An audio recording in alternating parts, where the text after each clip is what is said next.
Silent Killer.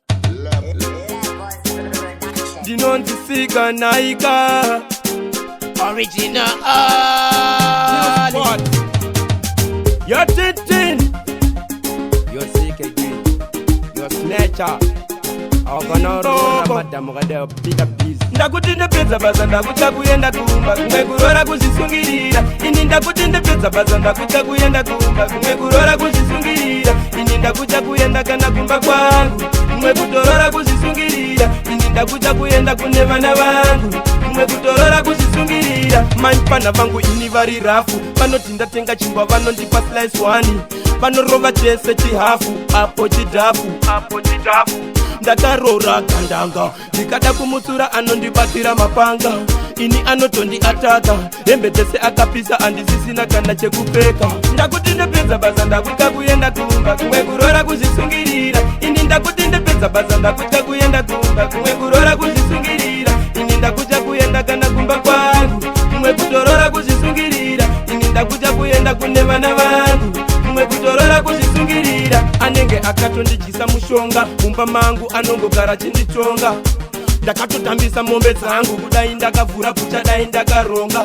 Maipana vangu ini vari rudu zvavanoita zvazvisi gudu. Tapi iye ndokudyisa fishi menyu ndikaramba ndinaye ndingasiye upenyu.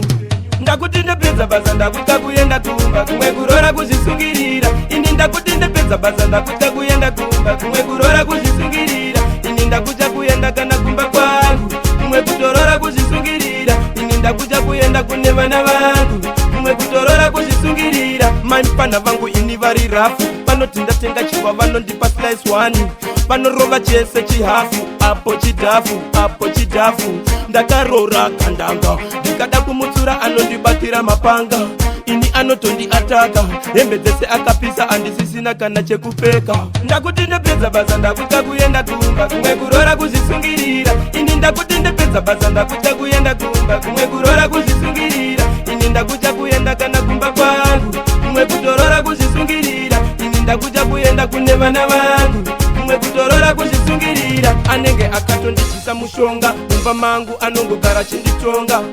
Ndakatotambisa mombe dzangu kudai ndakavhura kuchadai ndakaronga.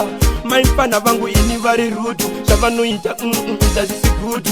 Tapi iye nokudyisa fishi menyu ndikaramba ndinaye ndingasiye upenyu. Ndakuti ndepedza basa ndakuta kuyenda kumba kumwe kurora kuzvisungirira. Ini ndakuti ndepedza basa ndakuta kuyenda kumba kumwe kurora kuzvisungirira. Ini ndakuta kuyenda kana kumba kwangu kumwe kutorora kuzvisungirira. Ini ndakuta kuyenda kune vana vangu kumwe kutorora kuzvisungirira.